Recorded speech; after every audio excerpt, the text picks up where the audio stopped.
গ্রীষ্ম বর্ষা পিনিতি ভরসা। হ্যাঁ, পিনিত শপিং সিটি। নমস্কার, আপনারা দেখছেন হুগলি আপডেট। আপনাদের সঙ্গে আমি উষা। আসছি খবরে।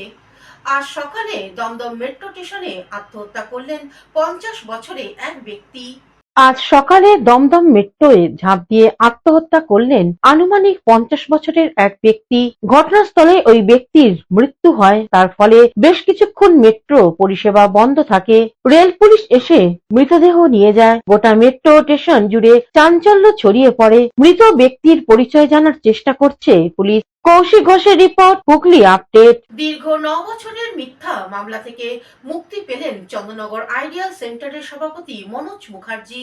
আজ থেকে প্রায় 9 বছর আগে একটি মিথ্যা মামলায় অভিযুক্ত হয়েছিলেন বিশিষ্ট সমাজসেবী চন্দ্রনগর আইডিয়াল সেন্টারের সভাপতি মনোজ মুখার্জি। তিনি বেকসুর খালাস পেলেন চন্দ্রনগর মহকুমা আদালত থেকে। তার এই বেকসুর খালাসের খবরে তার পরিবারের আনন্দের ছবি ধরা পড়ল আমাদের ক্যামেরায়। গত 2017 সালে 20 জুন চন্দ্রনগর পৌর নিগমের 2 নম্বর ওয়ার্ডের অন্তর্গত সুরেরপুকুর অঞ্চলের বাসিন্দা শঙ্কর রায় কোনো এক ঘটনায় আহত হন। এই ঘটনাকে কেন্দ্র করে প্রায় 4 মাস বাদ তিনি চন্দ্রনগর থানায় 13 সেপ্টেম্বর 2017 তারিখে মনোজ মুখার্জি নামে এফআইআর করেন এবং এই এফআইআর এর প্রেক্ষিতে মনোজ মুখার্জি গ্রেপ্তার হন। 18 দিন কারাবাসের পর তার মুক্তি হলেও এতদিন পর্যন্ত সেই মামলাটি চলছিল। চন্দ্রনগর আদালতে এই মামলার রায়দানে সমাজসেবী মনোজ মুখার্জিকে বিচারক নির্দোষ বলে ঘোষণা করেন। এই মামলার সম্পর্কে মনোজ মুখার্জির আইনজীবী ইন্দ্রদেব সাহা এক সাক্ষাৎকারে বলেন, একটা মামলা দিতেছি আমার একটা সম্মানে লেগেছিল সেই সময়, যেহেতু একটা ওয়েলফেয়ার চালাই, মানুষের পাশে থাকবার চেষ্টা করি। আমরা তো ক্ষতিকারক লোক নই সমাজের। সেটা প্রমাণের সময় ছিল। যতদিন প্রমাণ পাবো না হচ্ছিল আমি নির্দোষ, ততদিন তো আর নিজেকে বড়াই করে বলা যায় না। আমার ভারতবর্ষের আইনি ব্যবস্থার উপর পূর্ণ মর্যাদা এবং ভারতবর্ষে যে লোকে বলে যে আইন এত দেরি হয়, আজকে যে দীর্ঘমেয়াদী আইনের প্রক্রিয়া যে চলল, আমি সমগ্র যত ভারতবর্ষের সংবিধানে যে আইন আছে তাকে মান্যতা এবং সম্মানজনক দিয়ে বলছি। না হলে হয়তো খুব তাড়াতাড়ি মামলা শেষ হলে হয়তো আমার সাজা হয়ে যেত। কিন্তু জজ সাহেব উনি দেখেছেন যে মামলাটা কোন দিকে যাচ্ছে কি যাচ্ছে, সেইভাবে দেখে উনি সময় নিয়েই মামলাটা বিচার করেছেন। এটা আমার কিছু বলার নেই। এটা আবার প্রমাণ হলো যে নিরাপরাধ যেন কোনো মানুষের শাস্তি না হয়, ভারতবর্ষে আইন আর একবার প্রমাণ করে দিল এবং আমি প্রত্যেকের কাছে এটার জন্য ঋণী। কেমন লাগছে আজকে যে এত ভালো লাগছে, খুবই ভালো লাগছে। তার কারণ হচ্ছে আমি নিজেকে এই সোশ্যাল অ্যাক্টিভিটিস থেকে করেছি, মানে করছি না তা নয়, করেছি। কিন্তু যেভাবে আমার অর্গানাইজেশনের গ্রোথ ছিল, আমি একটা সভাপতি হয়ে আমার খুব বিবেকে লাগতো যে আমি যদি কোনো মঞ্চে দাঁড়াই, লোকে যদি আমার দিকে আঙুল তোলে যে এই লোকটা একটা লোকের মেরে হাত কেটে দিয়েছে বা বাদ দিয়ে দিয়েছে, সেখানে আমার খুব খারাপ লাগে। এই জন্য আবার আমি মঞ্চে ফিরবো, আবার আমি সব কিছু করবো, কিন্তু মানুষের কাজ করার জন্য, অন্য কিছু কাজ করার জন্য। আপনার নতুন করে কি আবার পথ চলা শুরু হবে আপনার অর্গানাইজেশন? পথ আমি চলি নতুনভাবে নেই। নতুনভাবে মানে এর একটা আলাদা স্বাদ। আজকে দীর্ঘ 9 বছরে আমার পরিবার একটা কলঙ্ক মাথায় নিয়ে আসে, সেটা থেকে একটা। অন্যদিকে সমাজসেবী মনোজ মুখার্জি এই রায়ের পর কি জানাচ্ছেন শুনবো। 2017 সালে শঙ্কর রায় বলে ভদ্রলোক, উনি 20 জুন ওনার বাড়িতে কোনো একটা ঘটনা ঘটেছিল, কি এটা উনি জানবেন।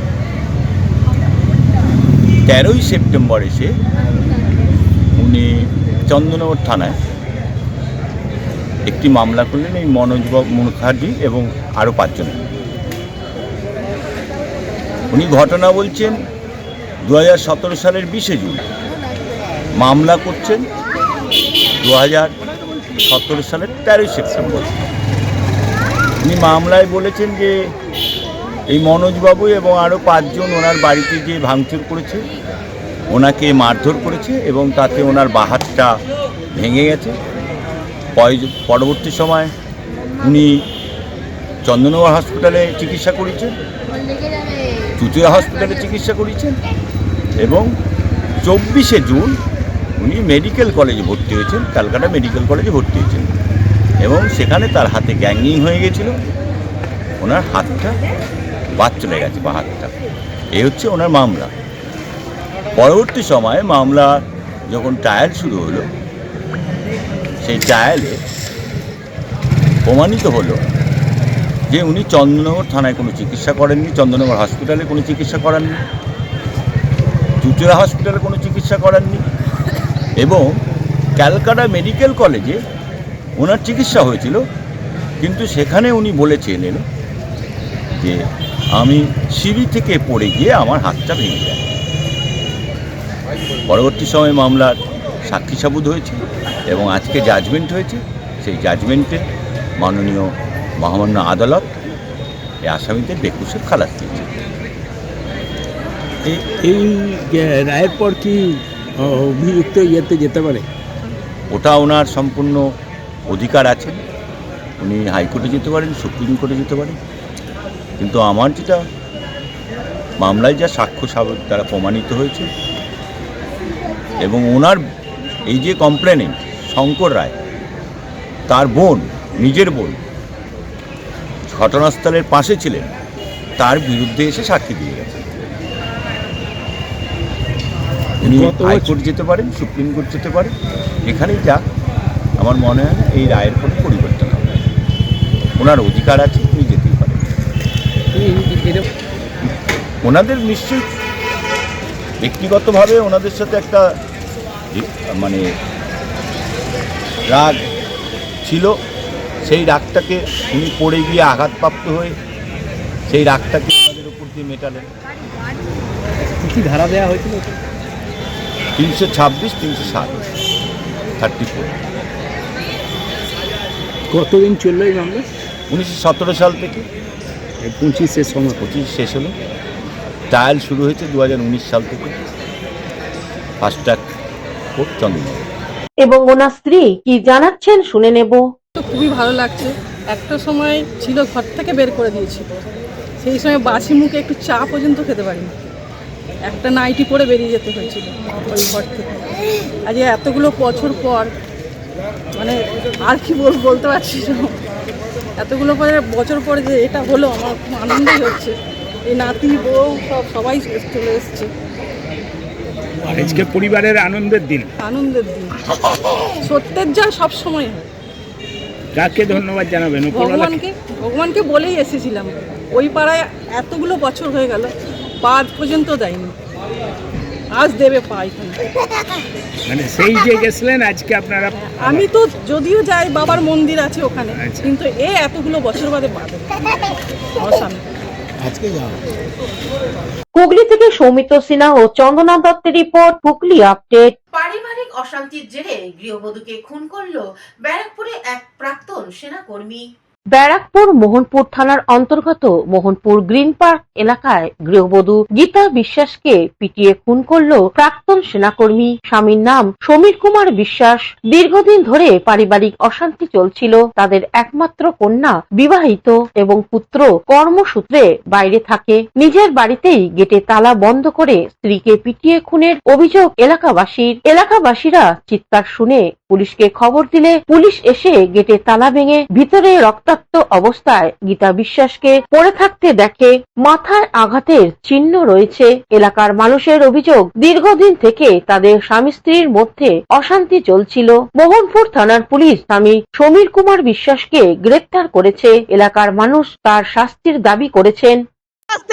উনাকে মারলেন, ওনার সকালবেলা উনি এলেন, এসে বেধড়ক পিটিয়ে ওকে মেরে ফেললেন।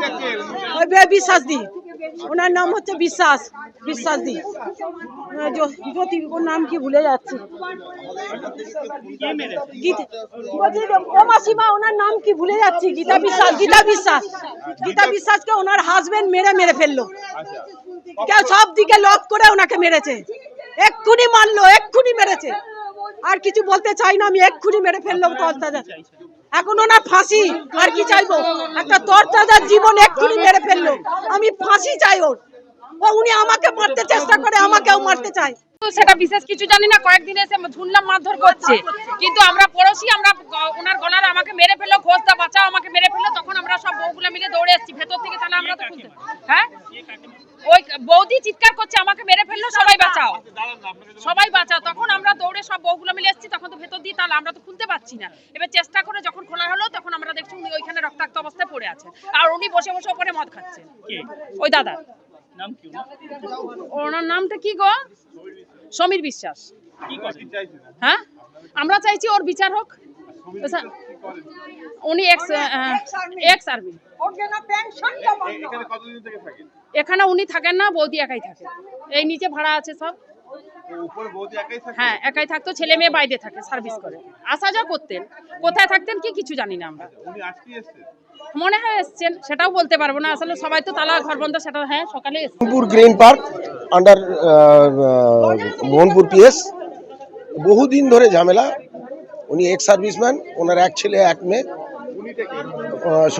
ওনার নাম হচ্ছে সমীর কুমার বিশ্বাস, ওনার ওয়াইফের নাম গীতা বিশ্বাস। উনি একা এবং বউ একা, বউয়ের দিকে ছেলে আর মেয়ে। দীর্ঘদিন ধরে থানা পুলিশ বহুবার হয়েছে, বহু হয়েছে, ঝগড়া ঝাড়ি অশান্তি, লক করা, জিনিসপত্র নিয়ে যাওয়া, অনেক কিছু হয়েছে। লাস্ট এই পরিণতি হবে আমরা কখনো ভাবিনি। আজকে আমরা এলাম, এসে দেখছি চিৎকার শুনছি অনেকক্ষণ ধরে, বাঁচাও বাঁচাও বাঁচাও, কিন্তু আমরা ঢুকতে পারছি না, চতুর্দিক দিয়ে লক করা। তারপরে চুপ হয়ে যায়।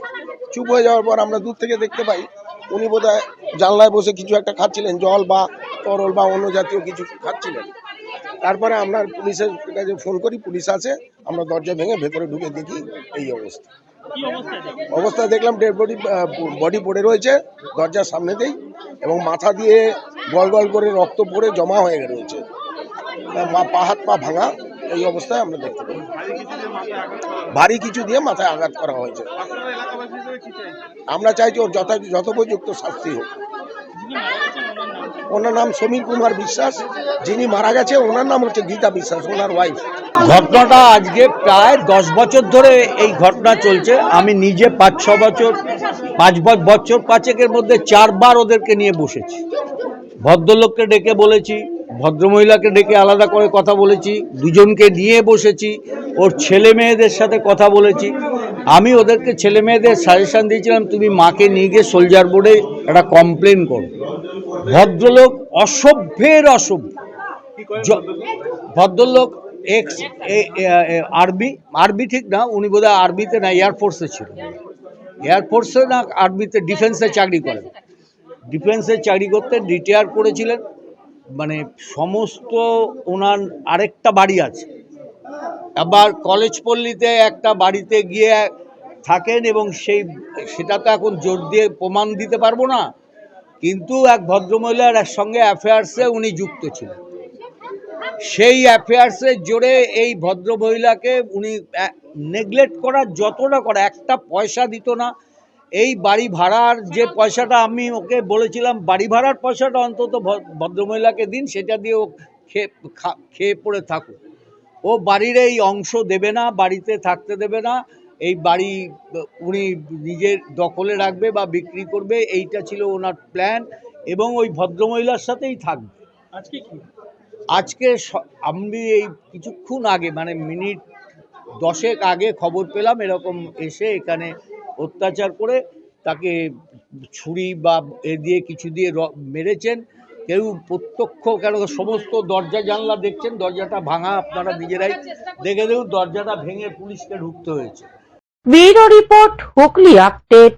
এখন নিয়ে নেব বিজ্ঞাপন বিরতি। বিরতির পর ফিরে আসছি খবরে।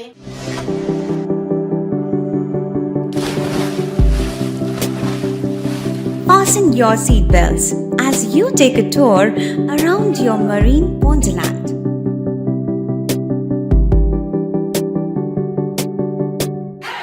Spend a day at Aqua Marina and enjoy an array of water slides that give you butterflies in your tummy.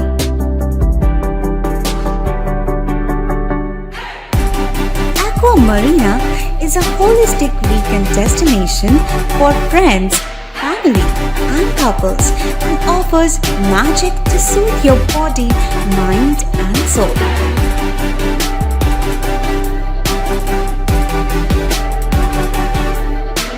Aqua Marina, your customized magician. Welcome aboard and see the the magic unfolds. শীত গ্রীষ্ম বর্ষা পিনিতি ভরসা। হ্যাঁ, পিনিত shopping city. যে কোনো মরশুমের readymade জামা কাপড় পাওয়া যায় একই ছাদের তলায়।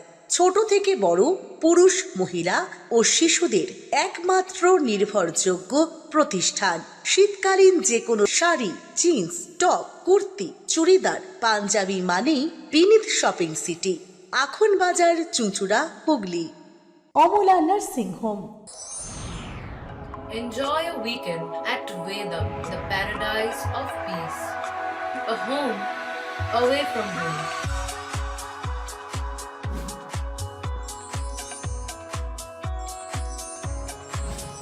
See yourself resonating with the nature.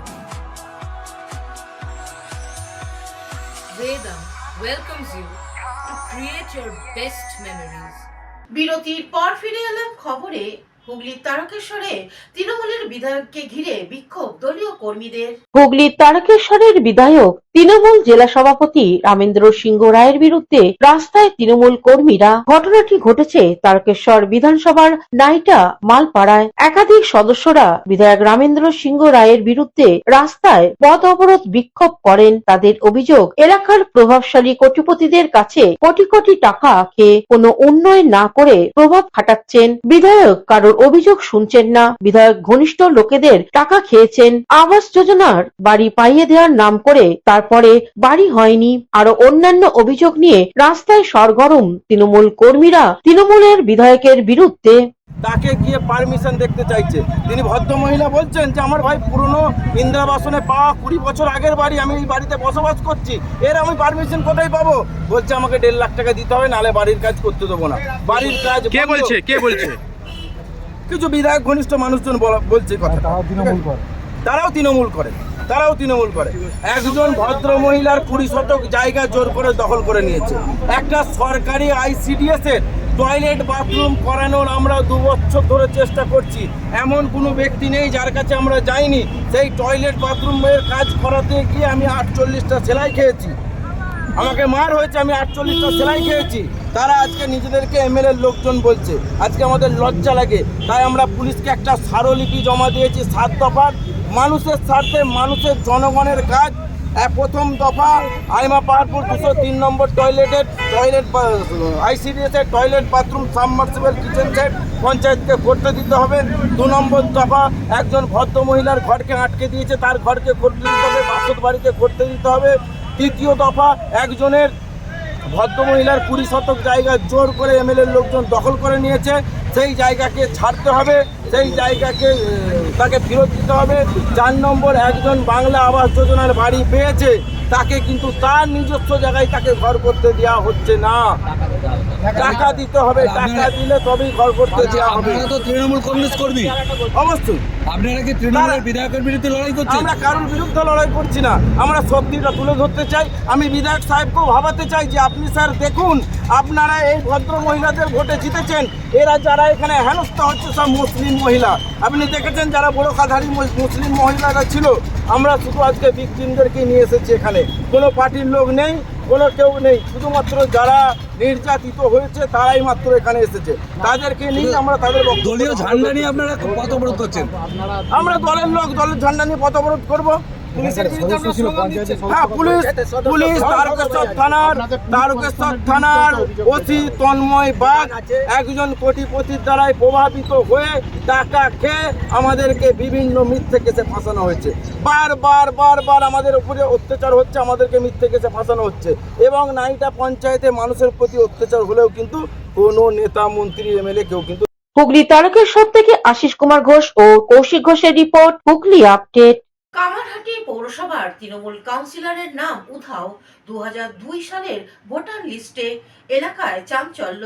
কামারহাটির পৌরসভার 2002-এর ভুতুরে ভোটার লিস্ট থেকে উধাও কামারহাটি 24 নম্বর ওয়ার্ডের তৃণমূল কাউন্সিলর বিমল সাহার নাম। কামারহাটির পৌরসভার 24 নম্বরের ওয়ার্ডের পৌর প্রতিনিধি ও প্রাক্তন পৌর প্রধান পরিষদ সদস্য তৃণমূল কংগ্রেস বিমল সাহা নিজে পৌর প্রতিদ্বন্দ্বিতা করে আসছেন তৃণমূল কংগ্রেসের হয়ে। তাহলে প্রশ্ন উঠেছে, জনপ্রতিনিধি হলেন কি করে? এখন আতঙ্কের মধ্যে কাটাতে হচ্ছে গোটা পরিবারকে। এ বিষয়ে বিষয়ে বিমল সাহা এক সাক্ষাৎকারে জানান, 2002 সালে যেটা নির্বাচন কমিশন এসআইয়ের মাধ্যমে যেটা হচ্ছে লেটেস্ট বার করেছে, আমার বাবা মা আমার দাদার কারো নাম নেই পরিবারে। আপনি তো 2000 সালে তো প্রার্থী ছিলেন। আমি 2000 সালে তৃণমূল কংগ্রেসের আমি প্রার্থী ছিলাম। 2000 সালেও ভোট দিয়েছি, 2001-এও ভোট দিয়েছি, 2002-এও ভোট দিয়েছি, 3-এও ভোট দিয়েছি, 5-এও পরপর আমি ভোট দিয়ে যাচ্ছি। কিন্তু কি কারণে, কোন চক্রান্তের ফলে আমার 2002-এ ভোটার লিস্টে আমার পরিবারের আমার বাবা মা সহ আমার নাম নেই, আমি এখনো বুঝতে পারছি না। আমি খুব চিন্তিত এবং আমার বাড়ির লোক আরও চিন্তিত। যেভাবে এসআইয়ের মাধ্যমে মানুষের মধ্যে নির্বাচন কমিশন যেভাবে প্যানিক করে দিচ্ছে, প্যানিক হয়ে গেছে, ওই প্যানিকে সাধারণ মানুষ তো আরও অবস্থা খারাপ। আমি নিজে একজন কাউন্সিলর, 2015 থেকে 2022 দুবারের কাউন্সিলর। আমি নিজে মাঝে মাঝে চিন্তিত হয়ে পড়ছি যে আমি এটা কি করব। কৌশিক ঘোষের রিপোর্ট, হুগলি আপডেট। এখনকার মতন খবর এই পর্যন্তই। প্রতিদিন দেখুন হুগলি আপডেট। নমস্কার।